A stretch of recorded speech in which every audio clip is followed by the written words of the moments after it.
일단 이 이야기는요, 한 6년 전쯤에 있었던 이야기예요.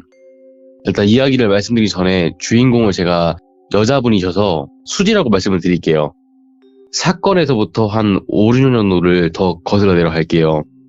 수지는 어렸을 때부터 집에서 조금 강압적으로 교육을 받았다고 하더라고요. 집안이 조금 엄격했대요. 아무래도 주변 친구들보다 좀 노는 시간이 좀 적었고 학원 가는 요일이 아니면 바로바로 집에 좀 왔대요. 그러니까 학교 끝나고서는 이제 놀 수 없었던 거예요.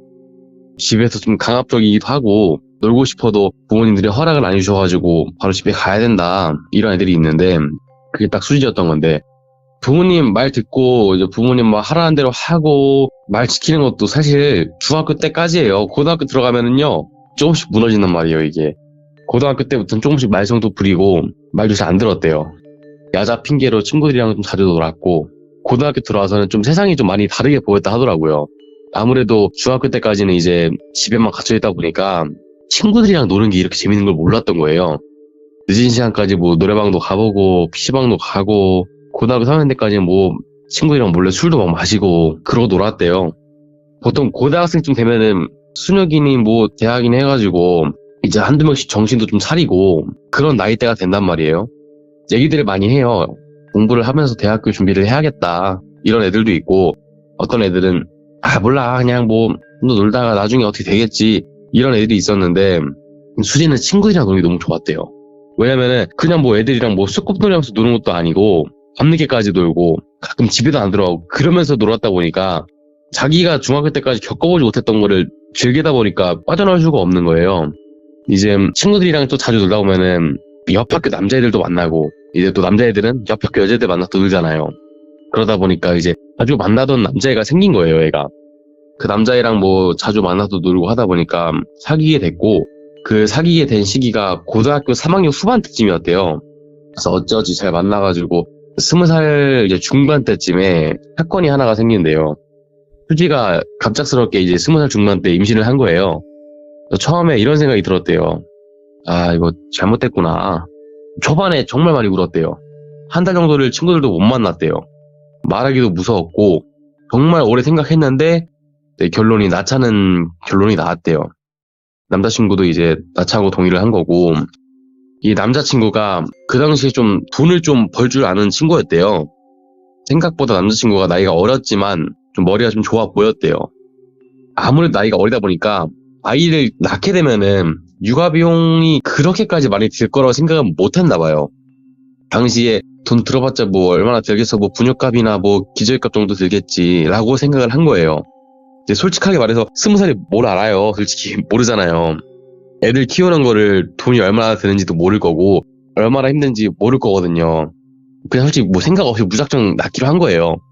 21살 이제 8월 달쯤에 아이를 낳고 이제 뭐 행복한 거를 꿈꿨겠죠, 상상 속으로. 근데 좀 지옥 같은 결혼 생활을 좀 했대요. 주위 친구들도 내가 아이를 낳고 나니까 만날 수가 없었고 만난다 하더라도 뭐 공감대 형성도 안 되고 대화 주제가 뭐 없대요. 왜냐면 나만 아이가 있지 뭐 얘네들이 아이가 있는 것도 아니고 내가 얘기한다고 얘네가 공감해 주는 것도 아니고 대화 주제도 안 맞았고 수지가 일을 못하니까 남편이 투잡을 좀 했대요. 투잡을 하면서 돈을 좀 벌었는데 투잡을 하는데 집에 들어와서 애들 또 보고 뭐 집안에 뭐 빨래 한다던가 설거지 하고 그게 솔직히 쉽진 않을 것 같거든요. 근데 여기 남편도 그런 거는 일절 도와주지 않았대요. 그냥 집에 들어와서 잤대요, 그냥. 근데 수지도 이해는 했대요. 아무래도 21살인 남편이 투잡하면서 이제 돈을 벌어온다는 게 좀 대단하다 느꼈대요. 주위 보면은 그렇지 않은 사람 많잖아요. 그냥 나 몰라 이런 분들도 많은데 어쨌든 간에 책임감을 있는 거니까. 근데 이제 시간이 지나고 한 4개월, 5개월 정도 됐을 때는 좀 많이 싸웠대요. 왜냐면 남편이 집안일을 안 하는 게 그때는 이해가 안 되고 이제 자꾸 혼자니까 힘든데 이렇게 생각이 바뀐 거예요. 그리고 남편이 나 힘든 거는 생각 안 해주는 것 같았대요. 나는 밖에서 돈 벌고 오는데 너는 집에서 있잖아. 이런 게 있다 보니까 정말 많이 싸웠다 하더라고요. 그러다가 이제 22살 중반쯤에 어떻게 보면 축복 같은 일이지만 또 이제 수진의 가족에는 좀 힘들어질 일이 생긴 거예요. 또 둘째 임신을 한 거죠. 이때도 고민을 좀 많이 했는데 첫째도 있었고 그냥 고생할 때 한 번에 고생하자 이런 생각으로 낳기로 마음 먹고 그 후년 이제 23살에 아이를 낳았대요. 근데 저는 이제 제가 남자다 보니까 이런 생각까지 못했거든요. 남편이 출근하고 애기 둘도 있고 그렇게 외롭진 않겠는데? 라고 생각했는데 생각보다 많이 외롭대요. 많이 외롭고 뭔가 마음이 좀 많이 지쳐 있었다 하더라고요. 만날 사람이 없으니까 내가 하고 싶은 말이라던가 고민이 있어도 누구에게도 말을 못 하는 거예요. 그러다가 이제 애들 키우면서 알게 된 게 맘카페라고 있대요. 그 지역 맘카페가 있대요. 예를 들어서 뭐 서울이면은 뭐 서울 어디 동네 맘카페 이런 식으로. 근데 이제 맘카페를 처음에 가입을 하고 이제 23살 10월달쯤에 가입을 했는데 할 게 없다 보니까 맘카페 활동을 되게 잘했대요. 아무래도 동네 맘카페다 보니까 동네 사람들이란 말이에요.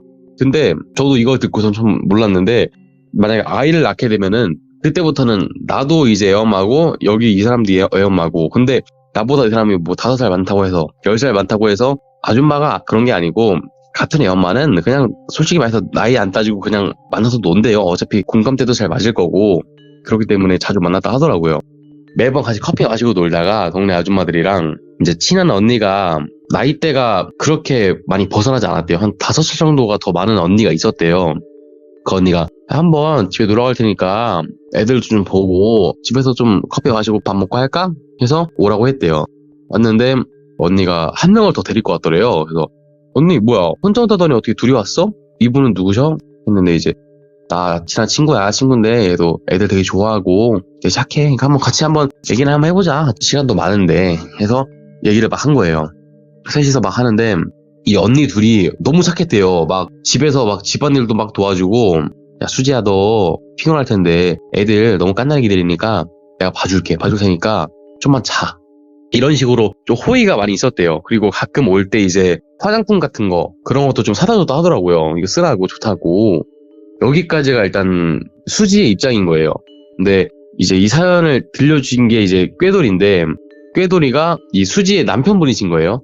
저는 이 이야기 전달받은 게 이 꾀돌인 거고 남편분 입장에서 이제 수지가 집에 오면은 누워있다던가 아니면 뭐 애들 보고 있었는데 언제부턴가 집에 오니까 공부를 하고 있더래요. 집에서.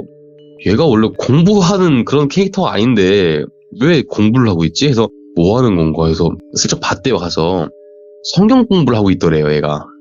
순간 놀라가지고 꾀돌이가 아줌마들 만나더니 이상한 거 빠진 거 아니지? 이러니까 이제 아니야 나 여기 언니들이 교회 매주 다니고 교회에는 이제 엄마들이랑 애기들도 데리고 오니까 친목도 잘 되고 해서 한번 따라갔었다. 근데 성경 공부를 하면은 이 삶의 질이 바뀌고 아이들 키우는데도 정말 유익하고 좋은 것 같아 라고 얘기를 했대요. 그리고 내가 기도를 잘 드리면은 애들도 클 때까지 안 다치고 잘 큰다고. 기도만 잘 드리면은 우리 애들 잘 큰다 했다고 똑똑하게. 근데 이게 일반인들 생각에서는 솔직히 이해는 잘 안 돼요. 괴들남들도 보면 주변에 교회 다니는 사람들 있을 거예요. 그래 뭐 가끔 보면은 교회 다니면서 사람들 막 기도도 하고 뭐 이해는 하지. 이게 뭐 돈 들어가는 것도 아니고 사실 교회 다니고 싶으면 다녀라. 별 생각 안 하고 너 알아서 해라고 한 거예요. 그 이후로 한 3개월 정도가 지났대요. 이 꾀돌이가 20살 때부터 투잡으로 일을 했다 했잖아요. 어느 정도 자리를 잡은 거예요. 꾀돌이가 이제 처음이랑은 다르게 좀 많이 벌었대요. 많이 벌었고 이제 중요한 거는 아무래도 군대를 원래 갔다 와야 되는 상황이었는데 아이들 때문에 못 갔잖아요. 군대를 더 빼기 위해서라도 아이를 한 명 더 낳아서 다자녀를 계획을 해볼까라고 생각을 하고 있던 참이었대요. 그때 당시가. 왜냐면은 애가 둘이나 있는데 이 상황에서 군대를 가면은 책임을 누가 져요. 그래서 아싸리 그냥 셋째까지 낳고 다자녀로 군대를 빼고 내가 다 먹여 살려야겠다 이런 생각을 가지고 있었대요. 근데 이제 언제부턴가 집에 오면 원래 수지가 있어야 되는데 자주 없었대요. 그리고 돈 액수를 많이 벌어왔었는데 생각보다 집에 뭐 반찬이 바뀐다던가 그런 게 딱히 없었대요. 옛날 비해서. 느낌이 조금 이상하죠. 그리고 수지한테 생활비도 좀 적지 않게 좀 넉넉하게 줬대요. 근데 느낌이 너무 이상해서 인터넷에 막 두드린 거예요. 우리 주변에 들으면 신천지라는 얘기가 정말 많이 나오잖아요. 수지가 이제 말했던 교회 이런 상황을 좀 많이 알아봤대요. 알아보니까 신천지 교회였던 거예요. 근데 신천지가 정말 종류가 많이 있대요. 이름도 다 다르대요. 믿는 신이. 예를 들어 수지가 매번 말하던 곳이 예를 들어서 뭐 괴들남네 신 이런 데가 있어서 이제 검색을 해본 거예요. 이곳저곳. 인터넷도 검색해보고 뉴스도 알아보고 한 거예요. 알아봤는데 이제 얘네들이 생각보다 조직적인 게 있다는 거를 알아냈대요. 신천지 애들이 사람을 데리고 오기 위해서 이 리스트업 해놓은 게 있대요. 순서 정해놓은 룰이 있는데 이것도 뭐 100% 정확한 건 아니고 이분이 이제 알아보던 와중에 알게 된 건데, 첫 번째가 친해지고 집에 방문하기, 두 번째가 집에서 요리하고 식사 같이 하기, 세 번째가 이 사람에 대한 가정사, 가족 관계도를 알아보는 거였어요. 그리고 네 번째가 선물하기, 실제로 화장품 받았대요. 받았고, 다섯 번째가 이 사람에 대한 주위 인물을 조사하기, 여섯 번째가 주위 사람들한테 간섭을 얼마나 받는 사람인가. 주위 사람들이 간섭이 심하면은 꼬시기가 힘들대요.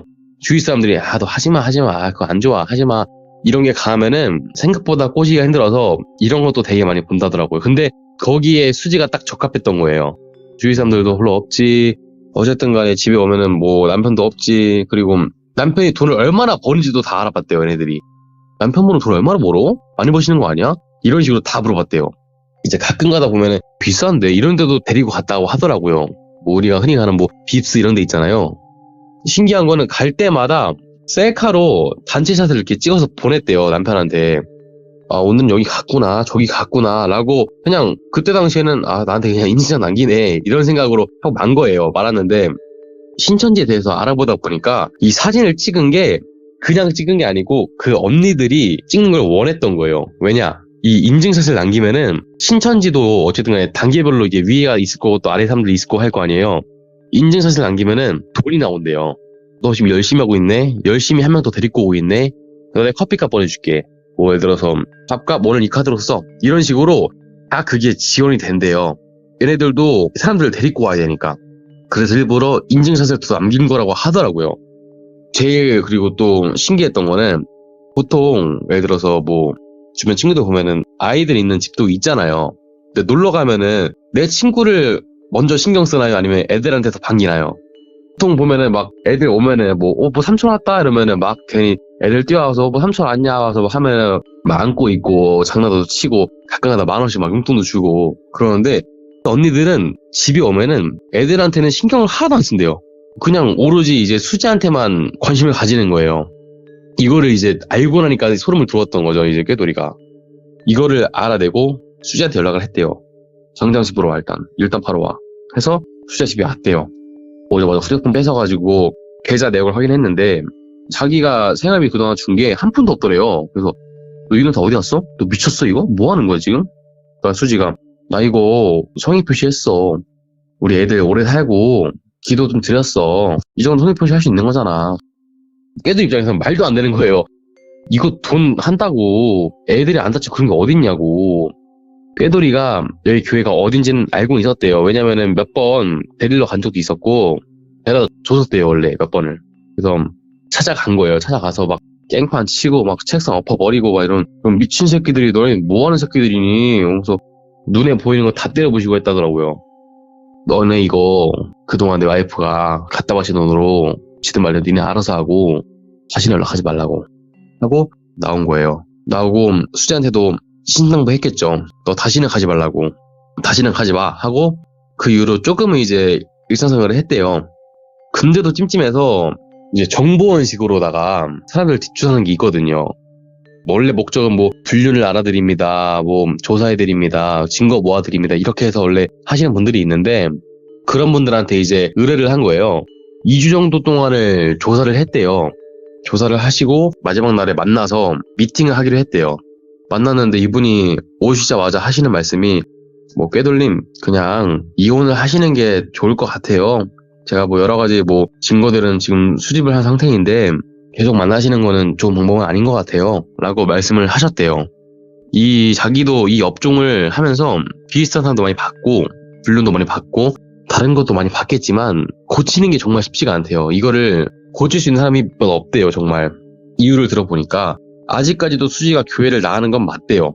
맞는데 꾀돌이가 그때 사건 이후로 일부러 생활비를 안 줬대요. 안 주고 그냥 카드를 줬대요. 만약에 필요한 게 있으면 이걸로 사고 현금은 못 준다. 그냥 차라리 내가 카드를 줄게. 이 카드로 써. 뭐 우리 식비 필요한 거 있으면 카드를 쓰자 해서 카드를 준 건데, 근데 카드는 많이 안 썼대요. 근데 뭐 생각을 해보니까 뭐 카드는 내역이 찍히니까 안 쓴 거 같기는 하더라고요. 근데 정보원 분이 하시는 말씀은 이 수지가 최근 들어서 은행을 많이 왔다 갔다 했대요. 저희가 생각했을 때는 뭐 아내분 계좌까지 저희가 파드릴 수는 없고 대출을 좀 알아보신 것 같다. 생활비가 없다 보니까, 현금이 없다 보니까, 이분들도 왜냐면 전문가다 보니까 많이 알 거 아니에요. 자기들이 생각했을 때는 그거일 것 같은 거예요. 그래서 이따 퇴근하고 한번 확인을 해보겠다. 그리고선 결정을 하겠다. 라고 말씀을 하신 거예요. 이제 이 남편분도 아무래도 수익이 좀 있었고, 그리고 아이들도 있었고, 주부들도 충분히 대출이 나온대요. 그래서 확인을 했대요. 꾀돌이가 그날 바로 수지한테 핸드폰을 이제 뺏어가지고 확인을 했는데, 뭐 아니나 다를까 대출이 600만 원 정도가 있었대요. 잔고에는 돈이 한 100만 원 정도가 있었고, 그러니까 한 500만 원 쓴 거예요, 벌써. 이게 뭐 600만 원? 뭐 엄청나게 많이 빌린 건 아닌 것 같은데 라고 생각할 수도 있는데, 지금 아직 2주밖에 안 지났어요. 2주밖에 안 지났는데 600만 원을 빌린 거고 500만 원을 쓴 거예요, 지금. 근데 이런 사람이 만약에 이게 뭐 1년이 지나면은 액수가 과연 얼마나 될까요? 그리고 뭐 1년뿐만이 아니고 뭐 2년, 3년 되면은 액수가 많이 커지겠죠? 꾀돌이가 이제 벌어온 돈을 남한테 막 갖다 준 거예요. 솔직히 말해서 저였어도 같이 못 살 것 같아요. 뭐 아이들도 불쌍한 건 맞지만 이제 꾀돌이도 같이 못 살겠다라고 생각을 했대요. 그리고 수지한테 이혼하자고 이제 얘기를 했고, 그 다음날에 또 교회 가는 걸 봤대요. 거기서 이제 확신이 든 거죠. 그래, 이혼하는 게 맞구나. 이렇게 얘기를 했는데도 교회를 또 간다? 얘는 못 끊는다. 확신을 가지고 이혼을 해서 아이들 다 데리고선 다 왔대요. 애들을 다 데리고 왔대요, 이제 꾀돌이가. 수지가 어떻게 되는지는 모르겠어요. 아직도 지금 뭐 기도 중이겠죠.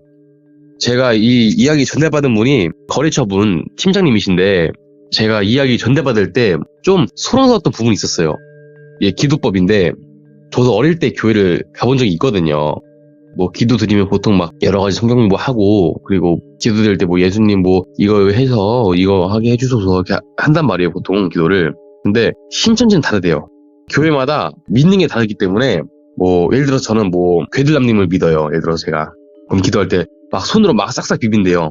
싹싹 비비면서 막 괴들하면서 이런 식으로 막 말을 무슨 말인지 못 알아듣겠는데, 이거를 이제 그때 깽판시러 갔을 때 본 거예요, 이제 꾀돌이가. 이 신의 이름을 계속해서 말하면서 말끝을 막 흐린대요. 막 이분은 봤으니까 저한테 디테일하게 설명해 주시는데 막 소름 돋더라고요. 신천지 때문에 뭐 한 집안에 뭐 흥비박산이라기에는 뭐 꾀돌이는 잘 살고 있지만, 수지는 아마 뭐 단물 다 빠질 때까지 교회를 다닐지는 잘 모르겠어요. 근데 저희 일상에서 충분히 겪을 수 있는 일인 것 같아요. 왜냐면은 제가 지금 말씀드린 이 내용에서는 맘카페예요. 접근하기가 어려운 게 아니잖아요. 이런 맘카페가 아니고 다른 데도 분명히 있겠죠. 있겠지만 아까 제가 말씀드린 리스트라는 게 저희는 몰랐잖아요, 지금. 근데 이거를 알고 나서는 나랑 뭔가 일치하는데? 나랑 뭔가 비슷한 상황 같은데? 라고 생각이 들면은 한 번은 의심해 볼 만하다 라는 내용이 있어서 한번 제가 가져와 봤습니다.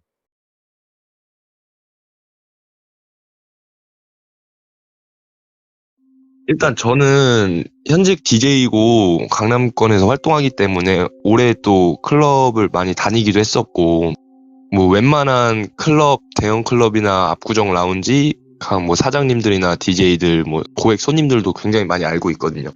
손님들이나 여자애들도 굉장히 많이 알고 있는데, 이제 제가 아는 여자 동생 이야기예요. 첫 번째는 그 친구를 이제 A라고 치면은, A라는 여동생을 처음 알게 됐던 거는 청담 무인이라는 클럽이었는데, 그때 당시에는 이제 강남에서 제일 잘 됐던 클럽이었거든요. 거기서 이제 놀고 있었는데 저 친한 형이 놀러 온 거예요. 놀러 와가지고 자기 친한 여동생이다, 같이 놀자. 제가 알고 있던 누나들도 있고 이래가지고 다 같이 이제 술 먹으면서 놀고 있었어요. 놀다가 그렇게 알게 됐는데, 그때 당시 A라는 제 동생은 나이가 21살이었어요. 그 친구는 평범한 무용과 다니는 대학생이었어요. 얼굴도 굉장히 이뻤고 키도 크고 몸매도 되게 좋고 누가 봐도 이쁘다라는 소리가 나오는 그런 여자였거든요. 그 친구가 평범하게 이제 대학교 생활을 하면서 이제 알바를 하면서 그냥 학비를 벌고 그런 상황에서 이제 주말에 클럽에 처음 입문하게 됐는데, 보통 강남 클럽은 이제 입구 컷이라는 게 존재를 하기 때문에 어느 정도 남자들도 외모가 다 평균 이상으로 준수하고 굉장히 잘생긴, 그리고 아니면은 진짜 뭐 몸도 좋고 아니면 스타일 진짜 좋고 이렇게 멋있는 애들이거나 아니면은 돈 진짜 많이 버는 그런 능력 좋은 사람들도 굉장히 흔히 찾아볼 수 있단 말이에요. 강남 클럽을 다니다 보면은. 근데 이제 보통 20살, 뭐 21살, 뭐 22살 요럴 때 이제 강남 클럽에 처음 가게 되면은 누구나 그렇겠지만 이건 여자뿐만 아니라 남자들도 마찬가지로 신세계다 막 이런 평들이 되게 많아요. 아, 너무 재밌다 진짜. 그래서 이제 처음 가게 되면은 한 번만 간 사람은 거의 없고 계속 강남 클럽을 가고 싶어 한단 말이에요. 그래서 그 친구도 그렇게 이제 그 친한 형이 데리고 와서 그 날을 시작으로 이제 저랑도 친해졌고 또 얼굴이 이쁘다 보니까 주변에서 이제 굉장히 인기가 많을 거 아니에요. 그래서 여기저기 이제 클럽 직원들도 이제 자주 놀러 오라고 이제 막 할 테고 그 여자애한테 막 그러다 보니까 그 친구도 그렇게 돼서 강남 클럽을 거의 매주 다니게 됐어요. 그러고 나서 이제 코로나가 끝나고 이제 신사역에 위치하는 클럽이 있는데 그 클럽은 지금도 제일 잘 나가는 클럽이거든요. 이제 그 아까 A라는 여동생이 이제 무인을 시작으로 이제 계속 매주 클럽을 다니게 된 거예요. 본인도 집이 그렇게 잘 살지는 않는단 말이에요. 간간히 알바를 하면서 학비 겨우 보태고 택시비 아까워서 막 지하철 타고 다니고 그런 생활고를 보내고 있는 친구였는데 이제 보통 강남 클럽에 고액 손님이라는 게 항상 존재를 하거든요. 테이블도 번호가 있어요. 뭐 A존, B존, C존 이런 식으로 테이블 번호가 있는데 이제 VIP들 금액 순으로 이제 테이블 순서가 정해지거든요. 얼마 이상 그 자리를 쓸 수 있다 이렇게 정해져 있는 게 아니고 약간 경매식으로 항상 판매가 되거든요. 이제 예를 들어서 어떤 사람이 나 C존에 1번 이 자리를 1,000만 원에 예약을 했다. 그러면은 1,000만 원 이상의 금액을 줘야지 그 자리를 들어갈 수 있거든요. 평균으로 유지되는 금액이 1,000만 원에서 2,000만 원이고 비싸면 1억 뭐 요 정도까지도 자리 값이 나온단 말이에요. 근데 이제 그게 그냥 딱 하루 그 자리 쓰는 그냥 술값만 그렇게 나오는 거예요. 고액 손님들 입장에서는 그냥 1,000만 원, 2,000만 원 하루 노는데 그냥 쓰고 그냥 그날 놀고 그냥 집에 가는 거예요. 돈이 굉장히 많은 사람들이죠. 클럽 하면은 고액 손님들도 있지만은 그 고액 손님들을 담당하는 MD 직원들이 있어요. 그거를 픽업 보조라고 표현을 하는데 픽업 보조가 뭐냐면은 이제 고액 손님이 1,000만 원을 내고 이 테이블에서 놀고 있으면은 그 담당 MD가 그 손님이 갈 때까지 뭐 술, 뭐 물 이런 것도 챙겨주지만은 여자를 계속해서 이제 테이블에 와가지고 분위기 띄워주고 이거를 계속 하는 거를 픽업 보조라고 하거든요. 클럽에서 있다 보면은 여성들이 엄청 많을 거 아니에요. 그러다가 이제 항상 MD들한테 이제 잡혀가지고 혹은 MD들 이렇게 막 잠깐 뭐 술 한잔 잠깐만 하자 여기 뭐 비싼 술이 있다 이런 식으로 해서 여자들을 굉장히 많이 테이블로 올려요. 물론 다 올렸다 내려왔다 반복하지만은 그러다가 이제 제가 알게 된 A라는 여동생도 이제 외모가 하도 준수하다 보니까 여기저기 이제 MD들이 자기 테이블로 데리고 가려고 막 했단 말이에요. 그러다가 이제 고액 손님 테이블에 올라가게 된 거예요. 근데 이제 고액 손님들 같은 경우는 하루에 1,000만 원, 2,000만 원 써도 별로 자기한테는 남들 그냥 소주 한 잔 먹는 그 정도의 술값이다 보니까 돈이 굉장히 많은 사람이다 보니까 딱히 아쉬운 게 없거든요. 그래서 이제 여자애들이랑 노는데 얘가 예를 들어서 마음에 들어. 그러면 고액 손님들이 작업을 걸어요. 얘랑 뭐 오늘 모텔을 가겠다 이런 바이브로 노는 게 아니라 고액 손님들은 그냥 돈을 줘요. 여성분들한테. 그래서 그냥 이렇게 같이 술 먹고 놀다 보면은 오늘 너랑 그냥 술 먹어서 재밌었다. 너 이거 집에 갈 때 택시비 하라 하고 이제 계좌번호를 알려달라 그래요. 그런 식으로 용돈을 받는데 A라는 여동생도 테이블에 놀다가 고액 손님들이 그냥 술 먹었는데 그냥 택시 타고 집 가라 이러면서 그냥 계좌이체로 50만 원을 받았대요. 그 친구 같은 경우는 한 달 내내 고생해가지고 100만 원 조금 넘게 겨우 벌어가지고 이제 학비 보태고 이러는데 그렇게 용돈을 받으니까 이제 본인도 이 남자랑 뭐 2차로 소주 먹으러 가는 것도 아니고 이 남자랑 뭐 모텔 가는 것도 아니고 하는 건데 그냥 용돈만 딱 받으니까 본인 입장에서도 나쁘지 않은 거예요. 돈이 뭐 한두 푼도 아니고 그냥 술 몇 잔 마시는데 50만 원이니까. 그런 식으로 이제 본인도 돈의 맛을 처음으로 맛보면서 이제 시작이 되는 거예요. 그러다가 이제 고액 손님들이랑 친분이 생겨요. 여자애들이, 이쁜 여자애들이. 고객 손님들, 야, 이번에 어디 청담동에 맛있는 뭐 레스토랑 있는데 같이 갈래? 이러면 이제 여자애들이 자연스럽게 따라가게 되는 거죠. 그런 식으로 이제 거부감 없이 여자들이랑 고객 손님들이랑 자연스럽게 매칭이 되면서 어울리게 되고 그런 여자애들을 많이 소개시켜주거나 많이 데리고 올수록 MD라는 직원들한테는 고객 손님들한테 팁이 굉장히 많이 떨어지거든요. 뭐 50만 원, 100만 원 이런 식으로 하루 만에. 보통 일반인 여성들이 그런 식으로 고액 손님들이랑 많이 매칭이 되는데 이제 그러다가 오늘은 용돈 100만 원 줘. 오늘 뭐 이렇게 나랑 어디 놀러 가고 했으니까 너 그냥 오늘 고생 많았다. 이런 식으로 또 용돈을 100만 원을 줘요. 또 여자는 되게 좋아하겠죠? 그 A라는 여동생도 또 그런 식으로 따로 이렇게 주말에 만나가지고 밥 먹고 데이트하면서 그냥 용돈을 100만 원 받았어요. 그러다가 이제 그 남자애랑 같이 여행도 가고 여행 가다 보니까 또 용돈 또 받고 이러다 보니까 본인도 이제 알바를 그만두게 되고 그러다가 학업에도 이제 소홀해져가지고 그때 당시에 처음 만났을 때가 21살이었는데 지금 나이로는 25인데 아직도 그 대학을 졸업을 못했거든요. 아직도. 고액 손님들한테 받는 팁만 그 당시에 그냥 술 먹고 뭐 데이트해주고 요 정도만 해도 한 달에 5, 600은 그냥 용돈으로 받았다고 하더라고요. 근데 그러다가 이제 고액 손님들이랑 여행도 가고 이러다 보니까 몇 번 이렇게 자게 된 거예요. 근데 이거 잠자리를 할 때마다 주는 액수가 200, 300 이렇게 늘어나는 거예요. 확. 그래서 이제 그 잠자리를 몇 번 함으로써 이제 본인도 한 달에 1,000만 원 이상의 이제 돈을 벌게 되고 그러다 보니까 이제 본인이 나는 아직 젊으니까 놀아도 돼라는 마인드로 시작을 했는데 벌써 나이는 25이고 대학은 졸업을 못했고 뭐 하는 일도 없고 이러다 보니까 그런 상태로 이게 돈을 계속 받으면서 이제 고액 손님들이랑 여기저기 이렇게 잠자리도 계속 가지고 요런 생활 패턴이 이제 자리를 잡은 거예요. 그 친구 인생에서는.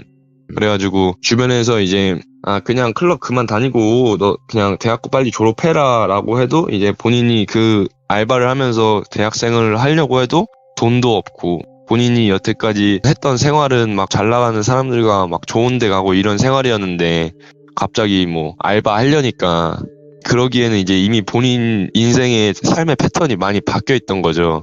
이제 그러다 보니까 이제 고액 손님들이랑 이렇게 잠자리 가지고 뭐 하고 하다 보니까 많이 타락하게 됐는데 그렇게 고액 손님들은 그런 여자를 이렇게 스폰이라면 스폰이죠. 일반인 여성들은 그런 여자들과 굉장히 이제 술을 마시면서 어울리게 되는데 이제 그 여자들도 그 돈을 받으면은 이제 애가 경제관념이 아예 없다 보니까 본인들도 이제 뭐 잘생긴 남자 뭐 혹은 이런 남자들을 꼬시고 싶어 할 거 아니에요. 그래서 본인들도 이제 호스트바 이런 데를 가게 되고 본인들도 나름 스트레스를 풀려고 잘생긴 남자한테 이제 말을 걸어서 막 맛있는 것도 막 사주고 돈을 막 펑펑 써요. 그리고 그 친구들이 그런 식으로 쉽게 돈을 벌고 본인들이 이제 이뤄놓은 게 없다 보니까 꾸준히 뭘 기술을 배워온 것도 아니고 뭐 돈 벌 수 있는 수단도 없고 뭐 본인들이 아무것도 없다 보니까 본인의 가치를 약간 뭐 명품이라든지 항상 뭐 성형 피부과 다니고 피부과에만 한 달에 뭐 200, 300 기본으로 쓰고 성형까지 포함해서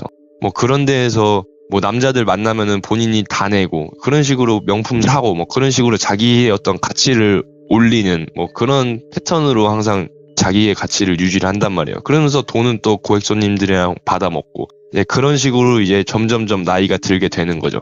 그래서 이제 나중에 본인들이 나이를 들고 나서 정상적인 결혼을 하고 정상적인 남자를 만나려고 했을 때는 남자들이 만나주지 않으니까 자꾸 과거에 빠져가지고 근데 이제 본인이 뭐 직장 구할 데도 없고 본인들 같은 경우는 뭐 할 것도 없고 이러다 보니까 결국에는 뭐 고액 손님들 통해서 가라오케나 마담 뭐 요런 거 하는 경우도 있고 강남 클럽에 한번 들어왔다가 그런 식으로 이제 돈맛에 물들여가지고 나이만 계속 먹게 되는 여성들이 굉장히 많은데 이제 제 친한 동생이 실제로 한 달에 그렇게 한 남자를 한 5명, 4명 이렇게 만나고 다니면서 이제 그러고 있는 상황이고 지금이라도 늦지 않았으니까 너 내가 아는 누나들 얘기 들려주면서 너 이렇게 돼서 30대 중후반 돼가지고 그러면 남자들이 너 아무도 안 만나줄 거다.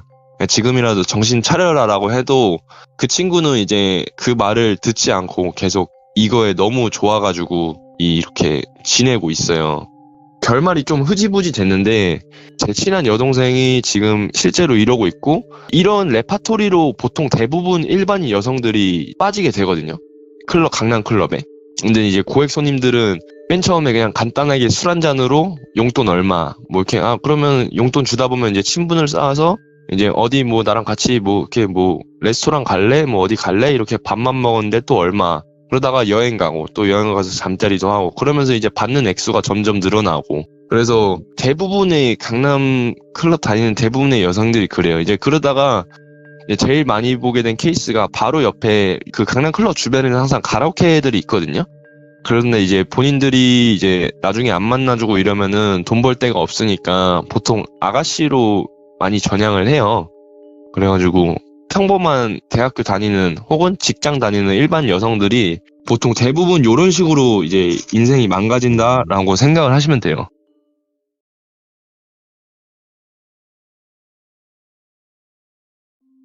이번에 드릴 얘기는 이제 저희 첫째 형에 대한 얘기인데, 모르겠습니다. 이게 지금 상황에서 신병이라고 해야 될지 아니면 정신병이라고 해야 될지 잘 모르겠는데, 이제 얘기를 들어보시고 이제 구독자분들이 판단해 주셨으면 좋겠어요. 말씀을 드려보자면은, 일단 저희 첫째 형에 대해서 간략하게 얘기를 드려야 될 것 같은데, 저희 가족이 첫째 형, 둘째 형, 저 동생 이렇게 있는데, 첫째 형이 어릴 때부터 성격이 좀 남달랐어요. 뭐라 그럴까.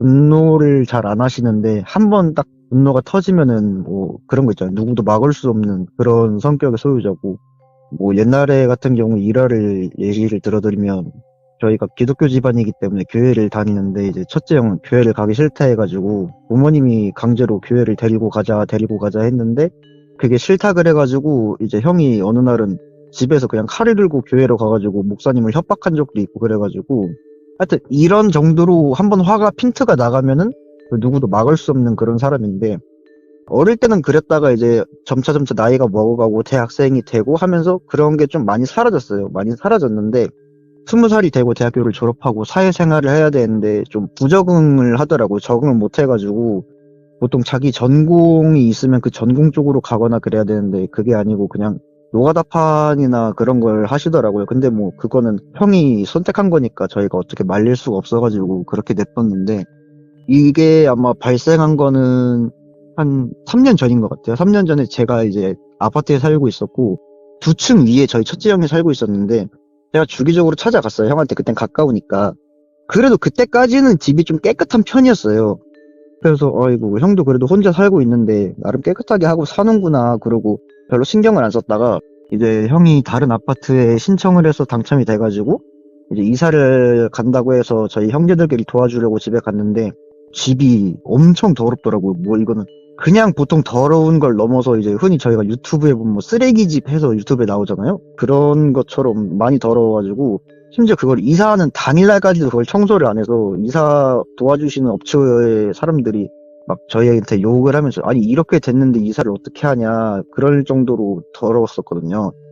근데 뭐 남자 혼자 사니까 더러울 수도 있겠다 싶었어요. 저희 형이 원래 또 청소를 잘 안 하는 성격이고 그래가지고 그럴 수 있겠다 싶었는데 사건이 일어난 게 얼마 안 됐어요. 불과 한 달? 한 달 정도 된 것 같은데 이제 형이 저한테 어느 날 전화가 와서 자기가 미국으로 출장을 가게 됐대요. 그래가지고 형이 건설업을 하기 때문에 그렇구나 그랬는데 형이 저한테 집키랑 차키를 주면서 너가 차랑 집 좀 관리해주고 차 같은 경우에는 이제 겨울이니까 시동 한 번씩만 걸어주고 집은 형이 돈 줄 테니까 청소 조금만 해줘라 이러길래 응 알았다 뭐 청소하는 거 어렵지 않으니까 하고 대수롭지 않게 생각하고 형은 이제 미국으로 가셨고 그 다음날 5시 퇴근해서 이제 형 집에 갔어요. 도착했을 때가 6시였고 청소하고 10시쯤 딱 끝내서 집에 가자라고 생각을 하고 문을 열고 들어갔는데 베들람님한테는 사진을 보내드렸는데 누가 봐도 일단은 신발을 벗고 들어가면 안 될 것 같이 생겼더라고요. 일단 냄새는 근데 또 신기하게 냄새는 안 났는데 당황해가지고 이걸 어떻게 어디서부터 청소를 해야 되지라는 생각도 안 들고 그냥 막연히 거기 가만히 서가지고 일단 봤어요 집을. 화장실에는 뭐 머리카락 천지고 일단 바닥에 음식물이랑 또 여기저기 시켜 먹은 거 쓰레기들이 가득했고 침대 같은 경우에는 다행히 형이 침대는 또 2층 침대여가지고 침대까지는 그래도 사람이 잘 수 있을 그런 공간이었는데 그런 공간 말고는 그냥 진짜 발 하나 디딜 틈도 없는 그런 쓰레기장이었어요. 그래서 제가 혼자 청소를 해보려고 이제 청소를 했는데 이거는 저 혼자 했다가는 한 달이 돼도 못할 것 같아가지고 심각성을 인지를 하고 이제 둘째 형한테 전화를 했어요. 둘째 형한테 전화해서 형 내가 첫째 형이 지금 청소를 해달라 해서 형 집에 왔는데 집 상황이 이게 말이 안 된다 하겠더니 둘째 형이 전에도 더러웠지 않냐 그렇게 얘기를 하는데 제가 아니 그 전보다 지금 더 심해졌다. 이거는 정신병이다. 이 정도면은 이거 문제가 있다. 이렇게 얘기를 해가지고 형이 알았다. 그러면 내일 형이랑 같이 가보자 했어요. 근데 여기서 하나 말씀드려야 될 게 저희 형이 정신병 이력이 있어요. 이게 어떤 거냐면은 성인 ADHD라고 이제 뭔가 하나에 집중을 못하고 이거 깔짝하고 저거 깔짝하고 그런 정신병인데 이거를 알게 된 것도 이제 저희 코로나 때 저희 형이 약을 주기적으로 정신병원에 가서 타 먹어야 되는데 형이 그때 코로나에 걸리셨는데 이제 약을 타러 갈 날짜가 돼가지고 제가 대신 타러 갔어요. 형이 부탁을 해가지고 이제 갔는데 이제 동생 된 입장으로서 궁금하더라고요. 저희 형이 왜 정신병원에 다니나 해서 그때 의사 선생님한테 사정을 말씀드리고 설명을 들었어요. 그랬더니 뭐 한 가지에 집중을 못하고 좀 충동적인 성향이 강하고 하나를 집중하면 그 하나를 집중 못하고 다른 걸 못하는 그런 정신병이다라고 해가지고 가족들이 좀 챙겨줘야 된다라는 말씀을 제가 들었거든요. 그래가지고 아무래도 저희가 형제들끼리는 얘기를 해가지고 이제 첫째 형을 조금 우리가 챙겨주자 해서 챙겨주고 있었는데 이제 형이 이사를 하고 나서 저희가 집이 서로 멀어져가지고 차 타고 한 3, 40분 걸리는데 보통 퇴근하고 30분 걸리는 거리를 거의 뭐 매주 아니면 매일 그렇게 찾아가긴 힘들어요. 솔직히 형제라도. 그래가지고 별로 신경을 안 썼는데 형이 가끔씩 뭐 저희 집에 놀러 오거나 그래도 뭐 옷도 깔끔하게 잘 입고 그래가지고 그래도 나름 괜찮게 사는구나 싶었는데 둘째 형한테 이번에 그렇게 전화를 해서 둘째 형이랑 같이 갔는데 둘째 형도 보더니 아 저번보다 더 심해졌다. 이거는 어떻게 사람이 여기서 살았냐.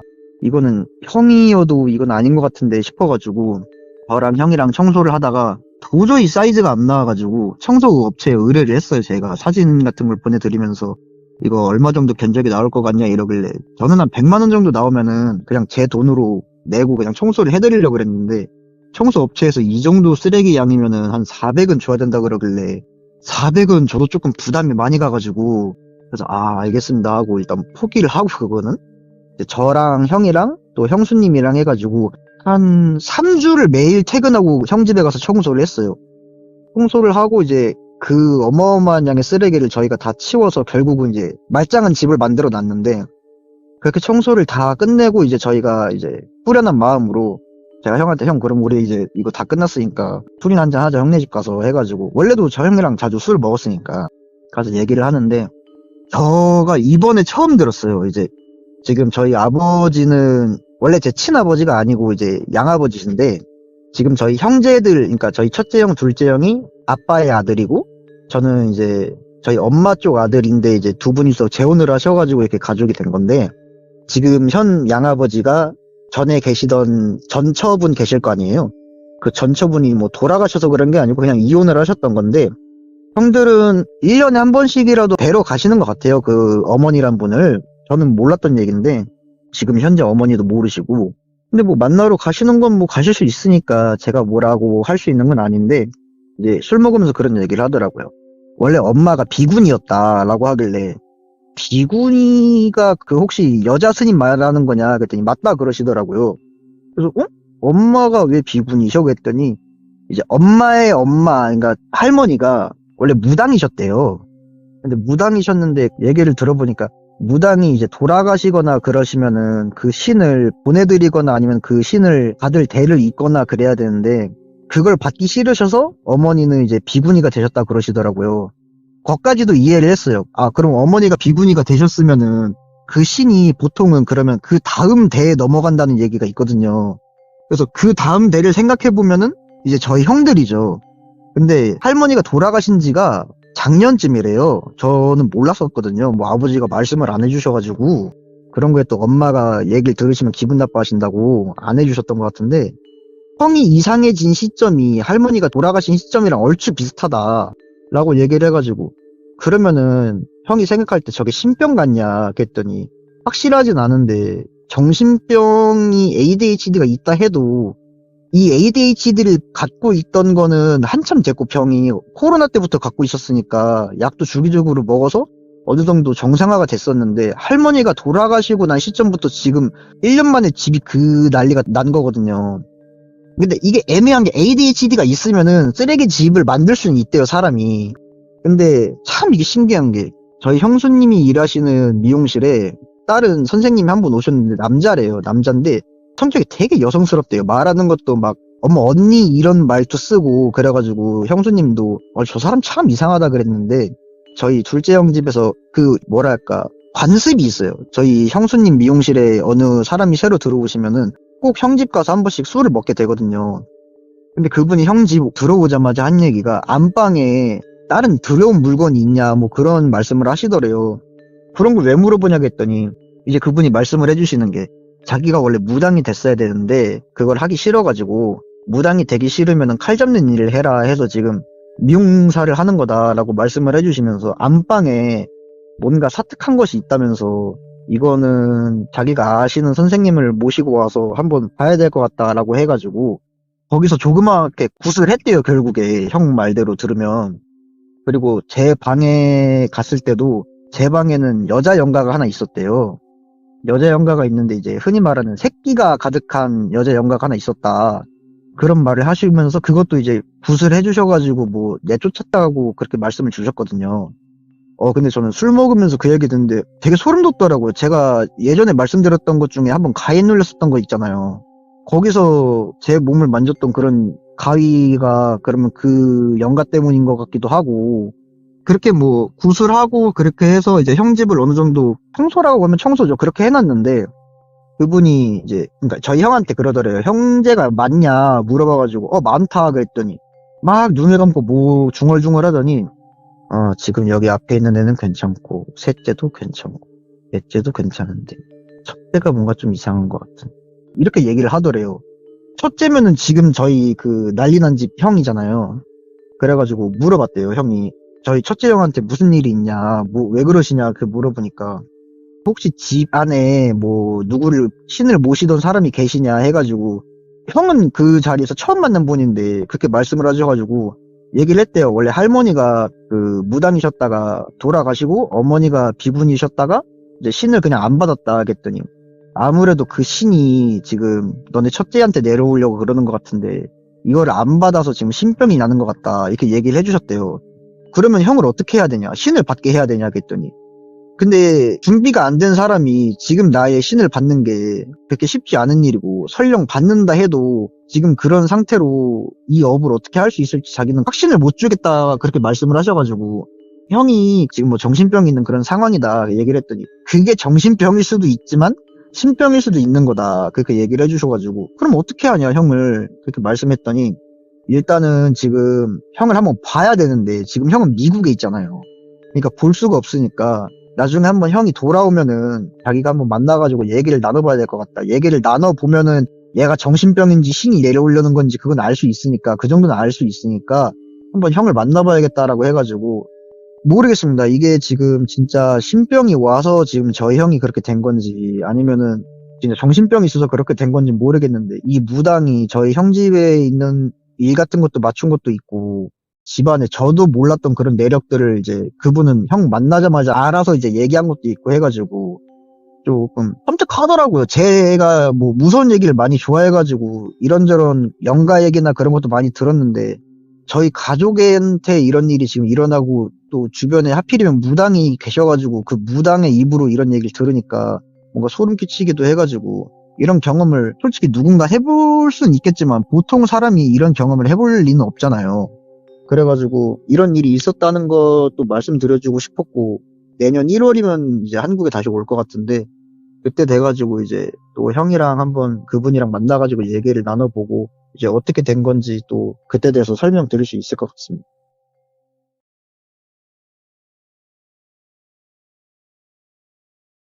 이 이야기는 일단 1970년대 친구 아버지가 젊었을 때 사셨던 그 시골 동네에서 실제로 있었던 이야기예요. 네. 친구 아버지는 어렸을 적 한 100에서 150가구 정도 되는 마을에서 사셨다고 하는데 그 마을은 좀 평화로웠고 또 그 사시는 분들끼리 단합도 잘 돼서 뭐 다른 마을에 뭐 모범이 되는 마을 이런 걸로 선정이 돼서 당시에 이제 국가 발전 사업이 많을 때였는데 뭐 그런 어떤 사업이 있으면은 먼저 혜택도 받고 약간 그런 마을이었대요. 근데 이제 뭐 좋은 일이 생기면 조금 뭐 안 좋은 일이라고 해야 되나 이런 게 생기는 것처럼 이제 어느 날부터 까마귀 무리가 나타나더니 이제 그 중에 대장격인 까마귀로 보이는 까마귀가 있었대요. 까마귀 같은 경우는 우리나라에서는 흉조라고 불리고 있지만 사실은 굉장히 영리하고 똑똑하고 막 이래서 일본에서는 이제 길조로 불린다고 하더라고요. 근데 이 대장 까마귀에게는 묘한 별명이 하나 있었대요. 그게 뭐냐면 저승사자였어요. 그 이유가 뭐냐면 이 까마귀가 마을의 명물인 신목이나 선앙당 나무에 앉아서 울다가 이게 날아가서 어떤 집 지붕 처마 위에 앉으면 며칠 안으로 그 집에서 초상을 치르게 된다는 그런 일이 있었대요. 처음에는 그냥 농담처럼 도는 말이었는데 기묘한 일들이 점점 생기면서 그 소문은 마을의 정설이 되어가고 있었대요. 어느 날 까마귀가 신목에 앉아서 울고 그 마을 어귀에 있는 오씨 아저씨라는 집 위를 날아다니다가 앉았는데 평소와는 다르게 하늘에서 꽤 오랫동안 날아다니다가 앉았던 거였대요. 당시 오씨 아저씨네는 오씨 아저씨 내외와 딸 그리고 투병 중인 칠순의 노모가 함께 살고 있었고 사람들은 그 모습을 보면서 이제 그 집 어머니가 당시에는 칠순이면 굉장히 장수하신 거라고 하더라고요. 이제 천수를 누리시고 편히 가시려고 위로를 했대요. 근데 이제 일주일이 지나고 2주일이 지나도 할머니는 돌아가시지 않고 오히려 총기가 돌아오시고 식사도 잘하셔서 점점 좋아지시는 거였어요. 그래서 사람들은 오히려 다행이다 라고 얘기를 하고 까마귀가 우리가 생각하는 것처럼 그런 죽음의 그런 상징이 아니라 죽음의 문턱에서 살아온 사람 집 위에서도 우는구나 했는데 그게 아니었대요. 그 당시에는 전하가 마을 이장집에만 있을 때였는데 이제 오씨 아저씨와 가족들이 저녁을 먹을 때 이장이 막 달려와서 오씨 아저씨한테 전화 받으러 잠깐만 집으로 같이 가자고 이렇게 얘기를 했대요.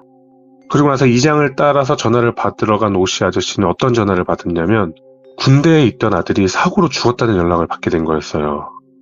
그 소리를 듣고 오씨 아저씨와 가족들은 급하게 택시를 불러서 군부대로 떠났고 나중에 그 소식을 듣게 된 오씨 아저씨의 어머니죠. 할머니도 자신이 손자의 명을 뺏어서 살고 있었다고 자책하시면서 시름시름 앓다가 돌아가셨다고 해요.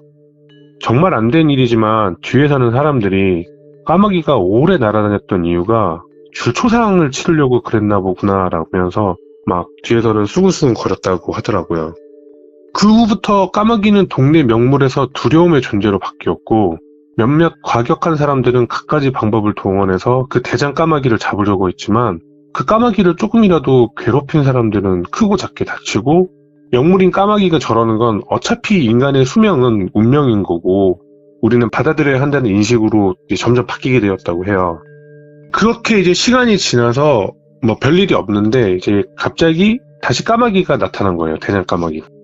마을 사람들은 이미 두려움과 경외의 대상으로 그 까마귀를 보고 있었는데 그 까마귀가 선앙당 나무에서 막 울다가 정수 아저씨라는 분 처마에 앉아서 우는데 평소 때처럼 막 그냥 흔히 알고 있는 까까거리는 그런 까마귀 울음소리가 아니라 굉장히 기괴한 울음소리였다고 해요. 그리고 나서 그 까마귀는 사라지고 다시 나타나지 않았다고 하더라고요.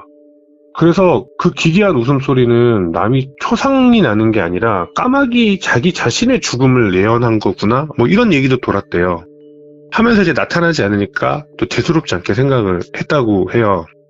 그리고 그 까마귀 울음이 있으므로 정수 아저씨네 집은 초상은커녕 오히려 정수 아저씨가 큰 돈을 벌게 되었는지 집안 살림이 나아지고 몸이 약했던 막내딸까지 건강해져서 오히려 사람들이 까마귀가 본인이 죽을 걸 알고 마을에서 제일 힘들게 사는 정수 아저씨네 복을 준 거라고 생각하고 그 까마귀를 위한 제사도 막 지내주고 그랬대요.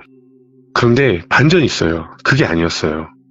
제가 처음에 말씀드렸잖아요. 이 마을은 그런 시범사업 같은 데를 먼저 혜택받던 곳이었다고. 그래서 그 주변에서 가장 먼저 포장도로가 깔리게 되었는데 그래서 외부에 공사하는 인원들이 이제 임시 천막을 짓고 상주하며 공사를 하고 있었대요. 그런데 이제 일하는 사람 중에 어떤 사람이 야반 도주를 했는지 어느 날부터 보이지 않았다고 해요. 당시에 도로를 낸다는 거는 평지에서만 하는 일이 아니라 주변에 바위나 언덕 같은 곳도 같이 정비를 하면서 해야 됐는데 지금보다 훨씬 안전장치나 또 안전에 대한 인식도 부족해서 여러 사람이 막 다치고 그랬대요. 그래서 그 힘든 걸 못 견디고 도망갔나 해서 그냥 사람들이 이제 하도 그런 사람들도 있으니까 찾는 것도 포기하고 시간이 지나고 있었는데 어느 날 갑자기 정수 아저씨네로 경찰들이 들이닥쳤고 그 자리에서 아저씨는 체포당해서 경찰차에 실려가는 일이 생겼대요. 알고 보니까 그 정수 아저씨가 그 사라졌다는 도로공사의 노동자를 죽인 거였어요. 사건의 전말은 도박을 유난히 좋아하는 정수 아저씨가 그 사람들이 공사 끝나고 저녁에 시골 마을이니까 딱히 오락거리가 없잖아요. 그러니까 이제 술 마시면서 일명 섰다라는 도박을 자기네들끼리 하는데 평소 때 도박을 되게 좋아했던 정수 아저씨가 판이 벌어진다는 그 소식을 듣고 거기에 간 거였어요. 근데 그 중에 유난히 그 섰다라는 도박을 잘해서 일명 타짜라고 하죠. 늘 돈을 많이 따는 청년이 있었는데 그 청년한테 가서 읍내에 큰 판이 있다고 쉬는 날 같이 가자고 꼬신 다음에 산으로 끌고 가 칼로 살해를 하고 안매장을 하고 그 돈을 전부 뺏은 거였어요. 판돈을. 그래서 그 돈으로 빚도 갚고 아픈 막내딸도 도시병원에 가서 치료를 해서 살림도 나아지고 그 딸도 좋아진 거였어요. 결국 큰 비가 온 뒤에 흙이 씻기며 안매장했던 그 시신이 드러났고 마침 이제 경찰들이 이제 그 사건을 듣고 조사를 하는데 그 직원이 말한 이런 얘기가 있었대요. 그 정수 아저씨가 읍내에 큰 판이 있다고 나보고 같이 가자는데 내가 가서 돈 많이 벌어올게 라고 말을 했다라는 거를 그 경찰이 증언을 확보를 했고 여러 가지를 조사해서 정수 아저씨를 검거를 한 거였어요. 사실 그 공사 책임자가 그 정수 아저씨한테 와서 처음에 물어봤대요. 당신이랑 갔다는데 이 어디 갔냐? 넌 아냐? 당신 알고 있냐? 이렇게 물어봤는데 그때 정수 아저씨가 한 말이 읍내의 큰 판에서 돈을 크게 따고 그냥 그대로 어디론가 떠나버렸다고 이렇게 얘기를 했는데 당시에는 뭐 딱히 그거를 확인할 방법이 없어서 그냥 얘가 일확천금을 얻게 돼서 그냥 힘든 일을 때려치고 도망갔구나라고 그냥 그렇게 생각을 했었대요 당시에는. 그리고 나서 이제 살인의 안매장이면 거의 사형 판결이 나오던 때였대요. 그래서 자포자기한 정수 아저씨는 결국 구치소에서 재판받는 중에 스스로 극단적인 선택을 했대요. 그래서 사람들이 어떻게 얘기했냐면 그 까마귀가 기이하게 운 게 결국은 스스로 목숨을 끊는 것에 대한 예지였구나라고 해서 다시 한번 그 까마귀에 대한 두려움을 느꼈다고 하더라고요. 가끔 동물들이 하는 행동을 보면 정말 어떤 일을 예견하는 듯한 행동을 하기도 하거든요.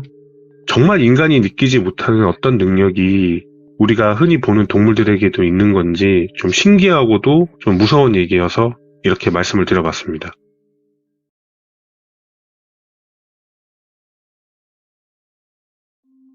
우선 이 이야기의 주인공인 그냥 꾀돌이랑 그리고 그 친구를 제가 그냥 철수라고 이야기를 할게요. 철수랑 꾀돌이는 어릴 때부터 이제 중학교 때랑 고등학교 때까지 같이 나왔다고 해요. 고등학교 2학년 때까지만 같이 나오고 그 이후로는 거의 안 봤다고 하더라고요. 아무래도 이제 중학교 때부터 고등학교 때까지면 이제 꽤나 오랫동안 붙어있다 보니까 서로 많이 친했다고 말씀하셨어요, 이분이. 근데 이게 이제 여러분들도 아시겠지만은 친구들 사이에서도 조금 이제 서열이라는 게 좀 있어요. 보통 남자들끼리는 조금 이제 보이지 않는 그런 게 없지 않아 있단 말이에요. 특히 남고나 남중에서는 그게 좀 강한데 이제 꾀돌이랑 철수도 꽤 친했던 사이인데 살짝 그런 거 있잖아요. 야 철수야 미안한데 나 올 때 저거 뭐 먹을 거라던가 뭐 사다 줘. 이런 식으로 좀 꾀돌이가 좀 친구들 사이에서도 살짝 관계도 좋았고 친구들이 좀 더 많았던 친구가 이제 꾀돌이였어요. 그리고 이제 철수는 꾀돌이랑 그냥 친했던 오래된 친구였던 것뿐이고 아무래도 이제 애들 사이에서는 친구들도 많이 알고 얘가 좀 더 이제 강한 애구나 더 세 보이구나 그런 게 좀 더 있었다고 해요. 이 시절 때는. 근데 꾀돌이랑 철수도 친한 친구 사이였지만 이러한 관계가 조금은 형성이 돼 있었대요. 꾀돌이가 조금 더 우위에 있다는 느낌을 느꼈다고 하더라고요. 근데 이제 고등학교 2학년쯤 중반쯤에 철수랑 꾀돌이가 학교 이제 우리 애들끼리 보통 몰려다니잖아요.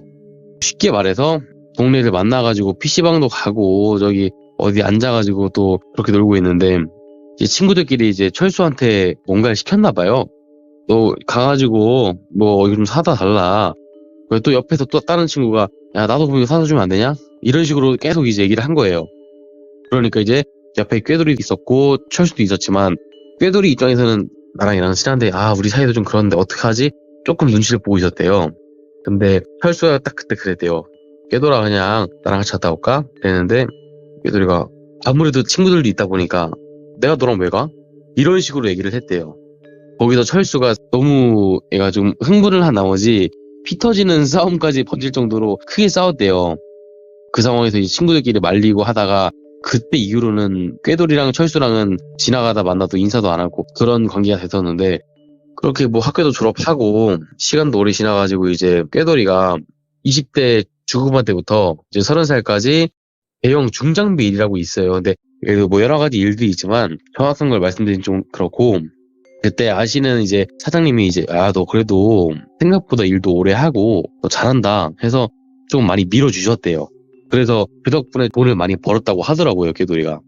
한 달에 뭐 기본적으로 한 1,000만 원 그 정도씩 벌고 만약에 좀 많이 벌었다 그러면 이제 2,000만 원씩 더 벌었다고 하더라고요. 그 당시에 그 정도 돈이면은 진짜 많이 벌었다고 이제 말할 만큼 말씀하시더라고요.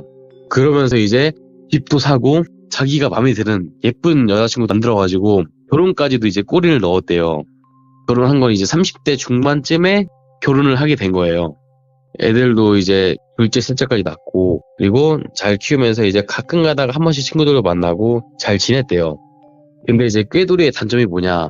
아무래도 어릴 때 조금 친구들 깔보는 그런 경향이 좀 있었대요. 그렇다 보니까 자기가 조금 이제 아는 사장님분이 밀어주시니까 나 좀 잘 나가는데?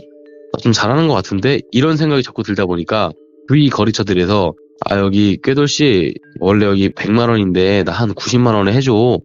이러면 보통은 그래요 뭐 저랑 뭐 모르시는 분도 아니고 해드릴게요 라고 할 수 있는데 제가요? 해드려야 될 이유가 있나요? 전 안 될 것 같아요.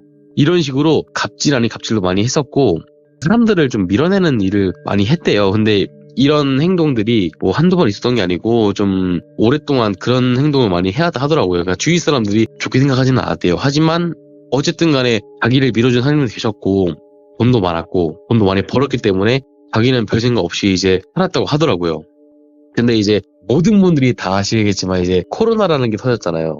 코로나가 터지면서 자영업 하시는 분들도 진짜 많이 죽어나갔고 음식점 말고도 다른 분야들도 정말 타격이 되게 컸다고 말씀하시더라고요. 거기서 꾀돌이도 예외가 아니었대요. 현장 일이 많이 줄어들다 보니까 자기한테 들어오는 일이 너무 많이 줄어들었대요. 원래 평균적으로 벌던 액수가 한 2천만 원이었으면은 지금 버는 액수는 500만 원인 거예요. 근데 이제 남들이 들었을 때는 500만 원이면은 충분히 먹고 살 만큼 많이 버는 거고 괜찮은 액수 같은데? 라고 생각하시겠지만 아무래도 2천만 원을 벌던 사람이 500을 번다? 자기 수익의 4분의 1이 되는 거예요.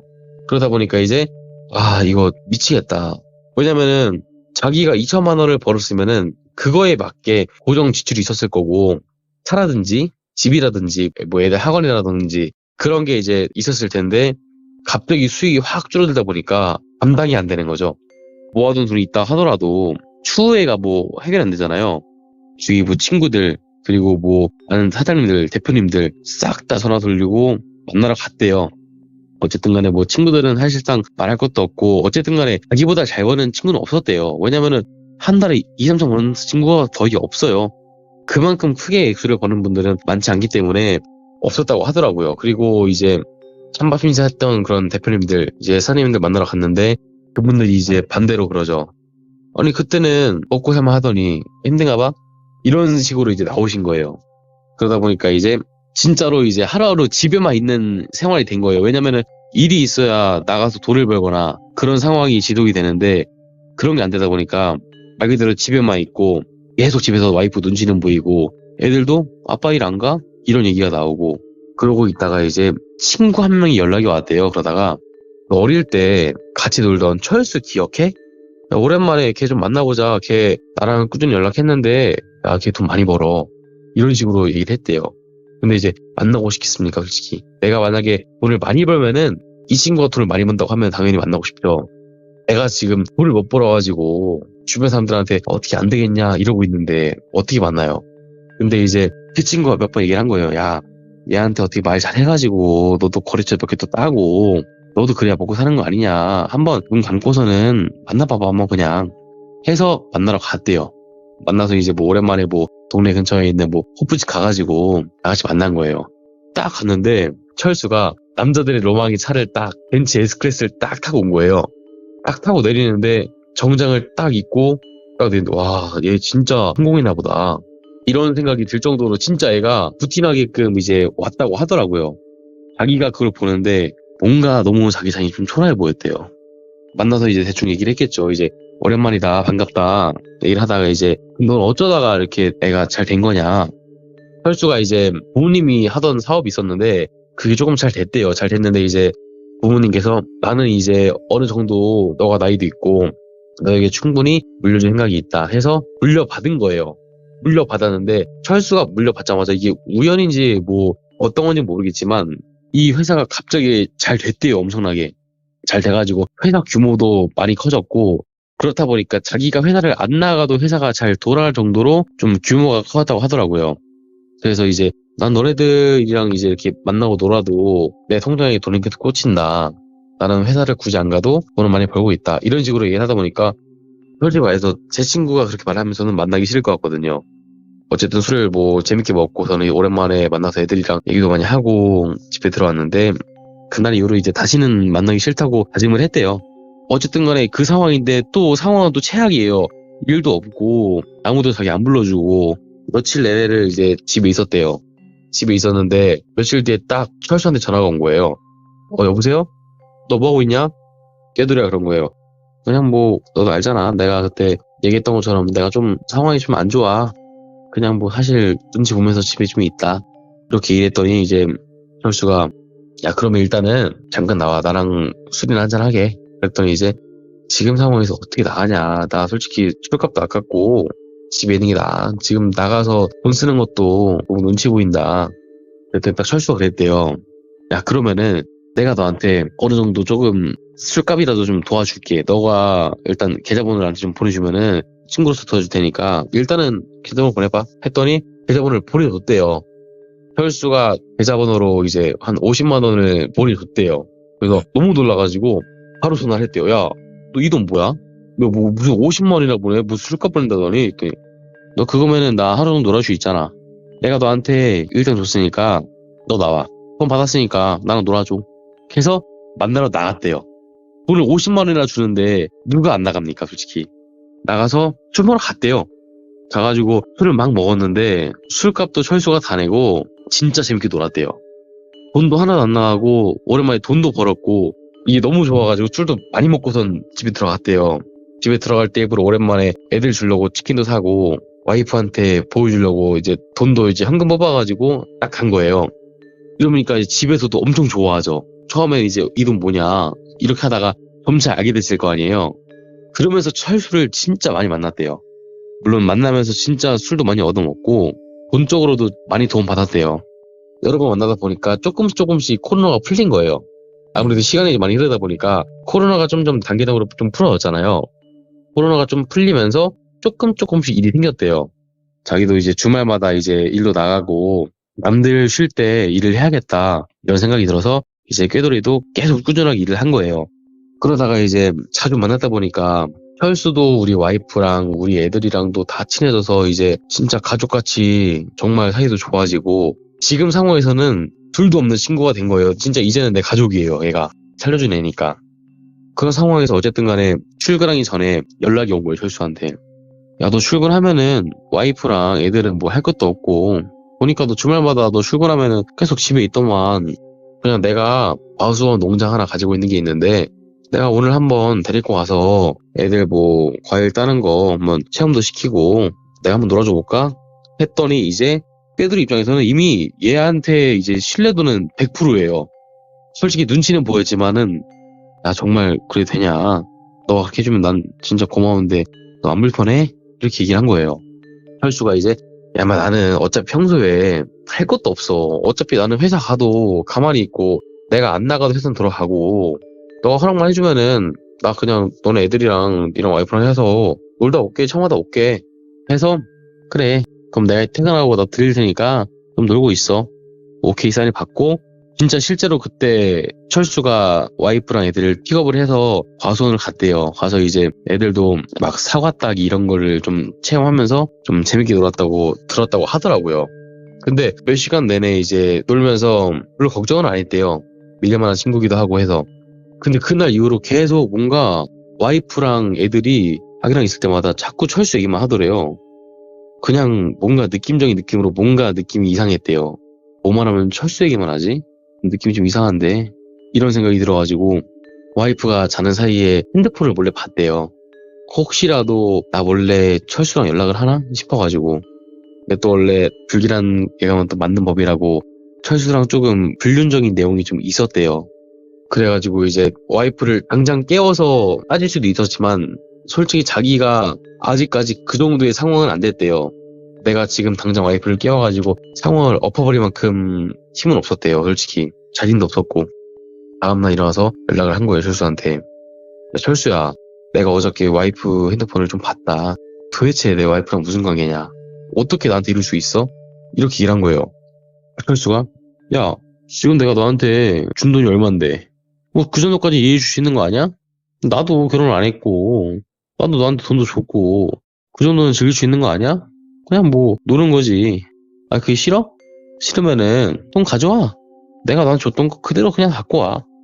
이렇게 얘기를 딱 하더래요. 진짜 당황한 기색도 없고 아무렇지도 않게 문제 될 거 있나? 이런 식으로 얘기를 하더래요. 근데 그 얘기 듣는데 진짜로 할 말이 없더래요. 왜냐면은 진짜 이 긴 시간 동안 받은 액수가 어마어마하대요. 그리고 이 일을 크게 벌이기에는 애들이 너무 어렸대요. 이 철수한테 그러면 도대체 내가 어떻게 하면 되냐? 내가 너한테 뭐 실수한 거 있어? 그랬더니 나는 너한테 그냥 돈을 줬던 거고 내가 그랬잖아.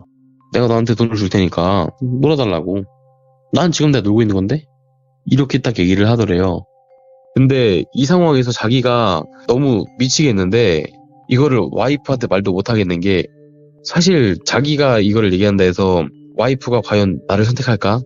이런 거에 대한 너무 고민도 있었고 그리고 제일 컸던 거는 법정 싸움을 가게 된다면 철수도 이길 수 있을까? 얘가 돈으로 정말 비싼 변호사 사면은 내가 이길 수 있을까? 이런 생각이 너무 강하게 들어서 지금까지도 아직도 그냥 이 관계를 보고만 있대요. 아직도 와이프한테 숨기고 있는 상태고 가끔 돈 받으면서 모르는 척하고 있대요. 제가 이거 들었을 때는 지금부터라도 이 돈 받는 걸 멈추고 그만해야 되는 거 아닌가?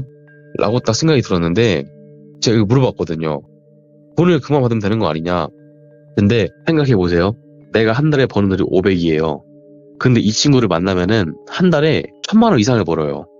그러면 그걸 끊을 수 있을까요? 저는 솔직히 말해서 맞다고 보진 않아요. 근데 이분 상황이 그 정도로 정말 많이 힘들다고 말씀을 하시더라고요. 왜냐면은 한 달에 예를 들어서 뭐 나가는 돈이라던가 그런 거를 봤을 때 그 정도 벌지 않으면 정말 파산으로 가는 길이 된다 하더라고요. 어떻게 하실지 모르겠어요. 근데 뭐 얘기를 들었을 때는 사실 법정 싸움을 갈지 그거는 잘 모르겠어요. 근데 제가 이 이야기를 듣고 그냥 아니 정말 이 돈을 받게 되면은 사랑하는 와이프일 거고 그리고 아이들인데 이걸 포기할 만큼 그게 중요한가? 추후에 어떻게 됐다라는 게 내용이 있다면 제가 뭐 추가적으로 말씀을 드리겠지만은 지금은 솔직히 제가 들었을 때도 멈추진 않을 거라는 생각이 들더라고요. 친구 관계가 갑과 을이 완벽하게 형성되는 이야기가 있어서 한번 가져와 봤어요.